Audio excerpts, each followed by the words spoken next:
Hello everyone, my name is Tim Slab. Hope you're all staying sane and safe in these tough times. Today I'm going to talk about precious plastic and the work that I've been doing with them for the last year in the Netherlands. There's quite a lot to get through, so I think we should just get to it. Hi guys, welcome to the slideshow. To start, I'm going to let Dave explain what precious plastic is in a quick video. This bottle is made from plastic. Actually, a lot of things we have are made from plastic. It's used everywhere, but it also ends up everywhere, damaging our planet. Which is weird. It's a precious material laying around everywhere, for free. We could also turn this waste into something new. Unfortunately, we haven't got the machines to do this ourselves. They're only for the big boys. So we develop machines that enable everyone to work with plastic and start their own little factory. Waste is shredded in small flakes, which will be used to create something new.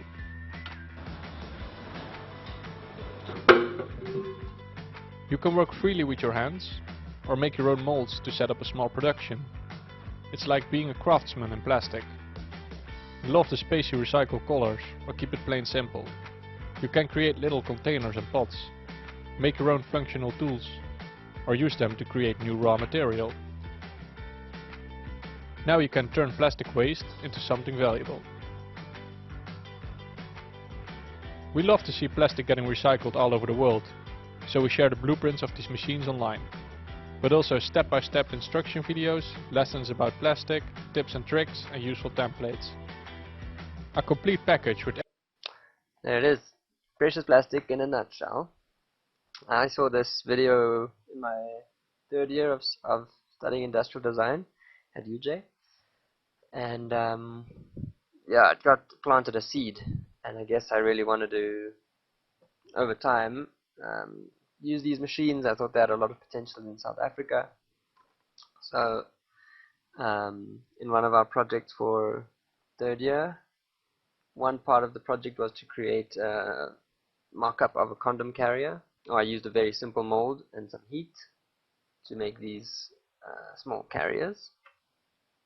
After graduating, I got a part-time contract with UJ, so I could work in the Workspace, and I built the machines with local materials, kind of contextualizing them to South African standards. I made the shredder hand-powered, and I made all the machines except for the extruder because I couldn't find the parts for that. Well, like, quite hard. After UJ, I was contacted by the Colored Cube, and they're a workspace, a makerspace in Bertram's, and I assisted them setting up their own workspace, and I made another compression machine for them. I helped Seesaw Do, a Cape Town-based design company, with the project for the V&A waterfront, which was those kind of snapping together tiles. So then, towards the end of 2018, Dave Hackens announced that they were going to be developing version 4, and they had a plan. They wanted machines, a better map, they needed some more focus with the workspace, new forums, and there was still quite a lot of things that weren't very clear from just that promo. And from like 5 years of the project running, people still needed a bit of help, so we're going to tackle those. They won an award with a French design agency, or a design, there was a competition, something. They won 300,000 euros. So he was going to put all of that money back into the project, facilitating and hosting people from all over the world. They had a big workspace indeed. This is in the center of Eindhoven and was provided by the municipality. It used to be an old car repair shop, and there is a lot of space. Going through the door on the right there is the next section, also empty, also ours. So there was a lot of space to fill, and it filled up pretty quickly. Here's a shot of just what it looked like in the making of, and what it came to be within a few months. Yeah, it pretty quickly filled up with stuff. It was a really great process though, kind of organizing and building a workspace. There's a lot of thought that goes into it to make it practical and nice to use. In the kitchen, this is where we cooked, obviously. We had a full vegan kitchen, and there were about 6 different chefs who came to work with us throughout the year. Started out very simple, and again, at the end, filled up with everything. We had a really killer team of chefs. Here's just some of the team making dinner one night. So, because we're quite conscious, I guess, of our waste, we made a big effort to organize everything as we used it. So these bins were found just outside the kitchen. Here's an example of how we sorted all of the plastic. That was all organic materials or non-recyclables. And if you had plastic, you'd then bring it to these bins, and we would then use this, shred it, and reprocess it in the workspace. Here's the studio. We would use the space for presentations. All of the developers would work upstairs. Video editors would work in here. Anyone who wanted to have a semi-quiet space to do computer work could come in here. It was also relatively clean. And we would keep track of everything, like the finances, the beer debts, calendars, stuff like that. This is one of the presentations. Well, we had some of the designers from the Distributed Design Awards. And these are some of the developers working upstairs. So to keep everything in track, we had this big board that would sit in the workspace. And on it was the timeline, essentially, that we wanted to follow for the year. Now, these are optimistic. They were thought through, but in the end, all of the filming, the documenting, machine testing, and even some of the machine development were all still done towards the end of July, just because of things that popped up. You can never really predict what's going to happen. So every day started at the same time. From Monday to Friday, we started in the workspace at 10 o'clock. That's when the bell rang. Breakfast could be eaten at home or at the workspace before then. And some days were more relaxed than others, but it depended on what was happening. Then on Friday afternoons, everybody would meet in their respective groups, and we would just kind of give a recap of what happened in this week, what we wanted to do next week, and where we needed help with what was going on, basically. And also, every month, the end of every month, there would be the whole workspace. There would be 1 day, 2 days actually, purely on discussing and talking about the month's progress and what's happening, the directions we're going. So this is one of the presentations by Jason with regards to his oven. Again, eating, everyone would line up behind the plates. Chefs prepared 2 meals a day, which was lunch and dinner, and then we would prepare for everybody breakfast and a snack. So 4 meals a day in this fashion. This is where we would go. This is the layout of the eating place, and it was summertime here, so there's a pretty stark contrast between the two tables. Onto machines. So one of the new machines for the project was a sheet press, and this started as a Dutch designer's master's project. He studied industrial design engineering, and this was his final thesis. A sheet press, plastic sheet press, and he had found that the cold press was the best method. So you've got your mold with your plastic granules. You'll put that into an oven, heat it up, and then place that into a press, press it and let it cool. So it took about an hour to make each sheet, and there were some limitations to that, but this method had you could make the biggest sheets with this method ultimately. So they pushed for this to develop it even further, making a giant sheet press, giant cold press, and with that giant cold press needed to come a giant oven. They wanted to make it so big so that they could make sheets at a standard size, so 1.2 meters by 1.2 meters, and in that sense it could be used with traditional, it could be a standard stock, fit in standard range of wood.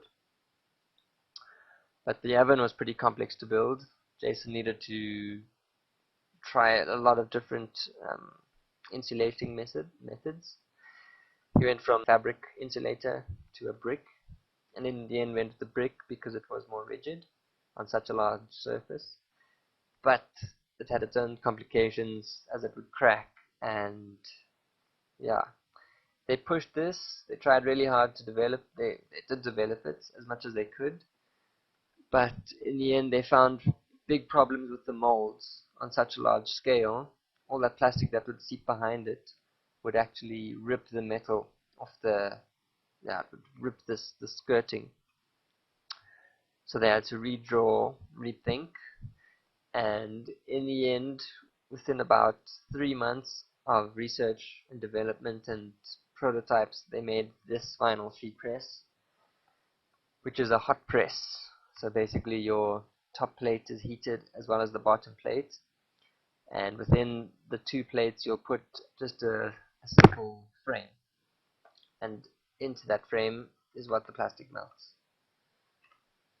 So the shredder, this needed quite a lot of work because we started, what we were coming from was this very small shredder over here. This was an old industrial shredder that Dave bought in prototyping the first machines and products. So Fritz was our man from Germany. He's in his last year of studying industrial design, but he knows a lot. He's like a tech guru. This is his own CNC that he bought from Germany. He was the man in the house. If there were anything technical, any questions, he was the guy to go to. This was his first design of the new shredder. It's got a piston and a set of teeth that can be replaced. These are inserts. All hardened steel inserts, hardened steel static plates, and then the teeth that will revolve. It's all laser cut and all the idea to be DIY-able. Here's an image of the first prototype, and it worked. Those are the teeth being sharpened and the plate, and that's the electronic box. Looks pretty nice using an old plastic sheet. So we used this for a good month, testing it, looking at the loads that it put on the motor, but we found that it could be done a bit better. So in came Paco on the left and Landry on the right, and they developed the first double axis shredder to give a comparison between the single shaft and the double shaft. So this would be the version 4 shredder 0.2, and had a bigger motor, was driven on a single shaft, but that shaft was connected to the other through a set of gears, and they used this mock-up to test different teeth on the shredders, but found that some were working better than others and still wasn't as efficient as they wanted. So there was a lot of discussion between should they go single shaft, double shaft, single shaft, double shaft. Big discussions between the two, until finally they decided to design a double shaft shredder, but overhaul its design because there were some flaws with the version they just made. Thus leading us to version 4.3, and now this is all laser cut. Still runs on 2 gear systems. There are some static blades that fit along the tops, as well as the moving shafts that shred the plastic. These are all fastened in place by a top plate that holds the static plates in place and really makes maintenance and assembly and disassembly way easier than any of the other machines, which is quite important because these machines end up needing quite a bit of maintenance. And so we had the version 4 shredder. This is the final. This is what it looked like, and a lot went into it. Right, and onto the extruder. This is the machine that I worked with the most. It's what I signed up for. Here, this is the state of the machine that I arrived, and our man Nate Chandler was busy prototyping or experimenting with extruding continuous beams. I can use this picture to explain a bit. So the new design of the extruder, this is the first mock-up prototype of the new version, which is basically you got your motor fixed to the frame, and onto the motor is the assembly that fastens the screw as well as the barrel, and this makes the whole machine a lot more strong because all the forces are going into the same place. If you look at the older machine, it was designed a bit differently, and this design just makes it a whole lot stronger. So this is Peter Baas, and he was the guy doing most of the machine development remotely. He also lives in Eindhoven, in the Netherlands, and he would come back and forth every month or so just to check on the machine and give us things that he needed testing done. So that's the final version of the machine. It's got a really big hopper and a much longer barrel, as well as a larger diameter screw. It's a lot stronger. And then this was an extra machine that we made. It's the BioPress, and it is a fairly compact and simple machine used to produce bio products, bioplastic. So a lot of research went into this, the materials, the machine, and in the end he was able to produce, you can relatively cheaply and like on the move produce biomaterial products. These are coffee cups, and they will disintegrate within a week. You can eat them if you want to do, and I think they'll hold about 5 cups of coffee and then they're done. Same with the bowls, they'll eventually disintegrate. If you eat a hot meal, you can probably eat a hot meal and then have dessert in one of them. So onto the products with the sheet press. This is how the hot press works. You lay your plastic out. You can lay them into higher sections, lower sections, and depending on how much the plastic moves will give you your finish. So you can see here all of the black spots were raised and they had the most movement, the most flow. With these sheets, we used them to create furniture, and it's up to whoever has the sheets really to create what they want. This is an example of this was a final product designed by Vicente, and it's a stool with no fasteners. It's all friction fit and based on tolerances. We had a German designer, Leon. He designed a chair. The chair is made with iron tubing and sheets. And this is just an example of the jigs that he shared, that he designed to make the chair. And that's the mold that he used to shape the plastic sheets. Here he is using the jigs to weld his steel together. And that is the final version of the chair. It's made with polystyrene sheets. And then into the extrusion, this is what I focused the most on throughout the year. There wasn't very much known about the beams that we made. We wanted to make as big of a beam as possible, but we still didn't know why it was smooth in some places and not so much in others. So we made a lot of beams. I put these through the planer just to get some idea of what's happening beneath the surface. And we tried different materials. This is HDPE, different sized, different profiled beams. And this is also still HDPE, but bigger beams. However, these beams actually broke the mold because HDPE is quite a bit more viscous. You can see here, this is how flat the mold is moving up towards the machine. Along with experiments, we did a lot of testing just to get the capabilities of the machine. So this is all polypropylene tests done at different temperatures and different speeds. Here running quite slow and quite low temperature, building up speed. Now we raise the temperature slightly, build up speed. Here is at higher temperature, building up speed. There were a lot of experiments and they were everywhere. This is Vicente. And yeah, we had to do something with them. We did use them all in the end.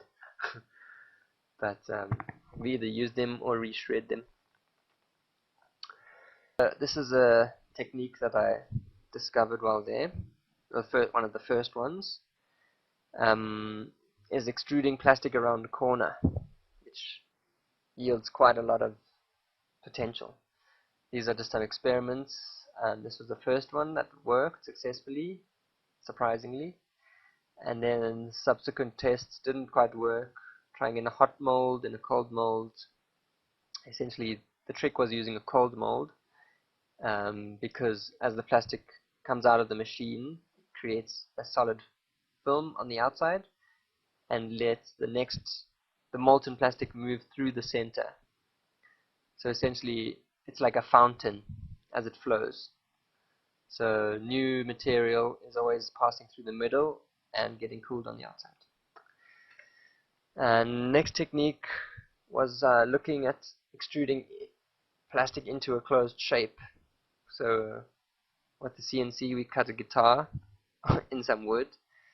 Just wanted to see what would happen, if it would work.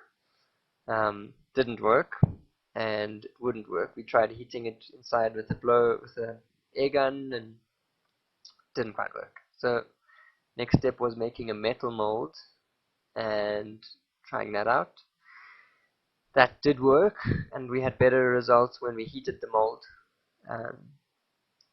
So this is going from left to right, cold molds to slightly hotter, and the best result, that's subjective. The best result, I think, is the first one, but the cleanest surface we got and the best flow was with the hot mold. Another technique was using wanted to extrude a flat shape continuously. So this works because the nozzle is quite small, and by extruding a thicker shape you can cover more surface area, hence making larger products with the machines. That was my first test, didn't really work. Second test was using this plate, didn't really work either because it would get cool quite easily because of the large surface. And the best result came from this little nozzle, which I found a guy in the Ukraine. They'd been making some nice bowls using flat nozzles, and this was their design. So with this, we could create tubes, essentially, which was amazing. And I made some watertight tubes that could be used as instruments, as flutes, lamps, didgeridoos. That's what you see, yeah? And as for the final product I made for Dutch Design Week, for the final version, it was a bench using the angled beams. This is a layout taken from the how-tos. The plastic is extruded into an 80 by 80 millimeter square tube. And in this bench, about 12 kilos of plastic is used, and the slats are wood, making it quite a bit cheaper to produce, and you don't need as much material. It also makes it quite a bit lighter. A full plastic bench weighed around 30 kilos, a little more than double what using the wood and plastic weighed.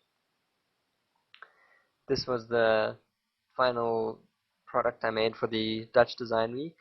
This was the exhibition piece, and they need to move out of the Workspace at the moment in the Netherlands, so they're selling everything, and this bench recently sold for €1,500, which is pretty cool, I think. This is Joey. He's an artist from France, and he does a lot of work with the precious plastic machines, and he's helped with the development of version 3. Here he is with the new technique. We were making a big table, a conference table for Jaden Smith, Will Smith's son. Crazy. And he jumped aboard because he wanted to help with that project. So how do you make a conference table with completely recycled plastic? That was what we wanted to know. He tackled that and made this. I think it was 1.5 meters by 6 meters long. Just made the surface. It's all polystyrene, and we welded up the legs in-house. Everything is made in-house, and then we shipped it to Los Angeles. It was a massive mission.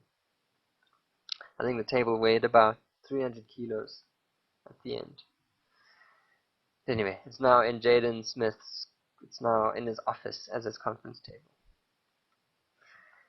Okay, another product we made for version 4. This is designed by Nikki. She's from Italy.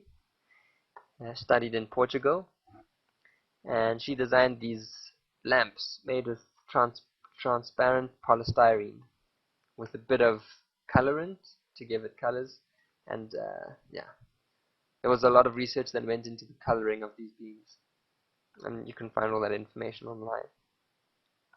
But she made a new mold for that. It's basically a long profile with an insert on the bottom. Here's the insert. And inside that insert she'll place the LEDs, and that's what makes them look the way they do. And then another product we made for the final was a shelf using a newly designed profile being extruded, as well as a gradient change and polystyrene sheets. So this whole thing is made of plastic. And there's an example of the mold. It did need to be preheated, so we used the giant oven to heat this giant mold, and then extrude into it, which gave us pretty nice surface finish on the mold, on the product, on the beams. Here is another final product made with the extrusion machine. This is a brick, standard size, probably a little bit bigger. This was designed, this took a lot of R&D. I made an early brick mold for the extrusion, and it took about 15 minutes to make the brick and another half an hour for the brick to cool. In the end, they could make each brick in 3 minutes. A new brick every 3 minutes, because they had designed a new, like a quick release system where they just drop the mold into the nozzle. It was a really impressive. That's the mold, the male and the female. And that was the final exhibition piece designed for the Dutch Design Week. And that's Rory. And Rory is actually, from what I know, the only person in the world to reproduce the shredder that I made at UJ. He made it beefier. All the wood parts that I was eventually going to make metal, he started out making metal. And they used this shredder on the beaches to shred the waste they'd find on the beach during beach cleanups, and they would use the plastic to then make keychains with an injection machine. So onto injection. And that's where Fritz spent a lot of his time too. It's researching the injection machine and ways of making it better, how much you need. He spent a lot of time looking at levels of detail one could achieve, how much pressure, machining of the molds for injection machines, the best methods to go about them, just how big the shot size is.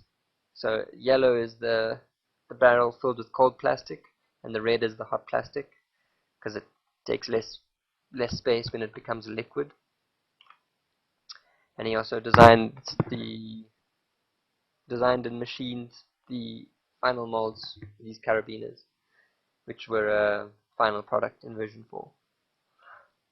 And we also had Kit from Hong Kong. He studied architecture, but he has his own workspace and design studio. And he designed these fittings for a geodesic dome. The cross pieces can be any material, but the main fitting itself is plastic. And there are 2 different shapes, one part being 5 holes, one part being 6 holes. And they are 7 mils thick. Here is another final product. This was designed to showcase just how much detail you could get with the hand-powered injection machine. This was done in collaboration with a design studio in Eindhoven in the Netherlands. And I think we also got the machining outsourced. And another example of a pretty tight mold is this watch. And the guy who designed this, Fernandez, he popped in, I think he's from Brazil, 1 or 2 times throughout the year just to get some insight. Here's another really awesome product. These are made by some guys in Indonesia. They visited us in the design week. And it's essentially a flower pot or a brick you could use to make walls. Also made with hand cranked injection machine. Right, so that's quite a lot. That's only a fraction of what we made, essentially. But for the version 4 release, it was all online because everyone in the world needed to have access to it. So we had to basically package all of that information into the digital world, which meant creating a new website which kind of explains the new precious plastic universe and how that functions, as well as designing a new map, because the old one had some dead pins. It became very overcrowded, so we made a new system. We made about 60 how-tos, how to do everything that we had done throughout the year, sharing the knowledge that we'd learned and documenting all of that. How to make a scene, how to make a carabiner, how to make a lamp with beams, how to, everything. And now there are currently 80 how-tos on the website regarding everything that is plastic, recycled precious plastic. And we also had to film everything. For all the machines, especially the machines, we needed to film how they were made. And that took a lot of time. We had to rebuild the machines, essentially. Here is Philip, this guy from Sweden. He was our filmer and video editor. He's filming Vicente. He was the head of product design. And I am busy panning him to get this right shot. Yeah. There was a lot of filming. This is filming for a business video. This is another filmmaker, Lucia. He's from Germany, but originally from China. We have a guy from Israel, Carmen from America, Joseph from America, and Philip from Sweden. Yeah, more filming for the videos. This is regarding the spaces. And more filming. Here we're eating really Snickers chocolates, Snickers ice creams.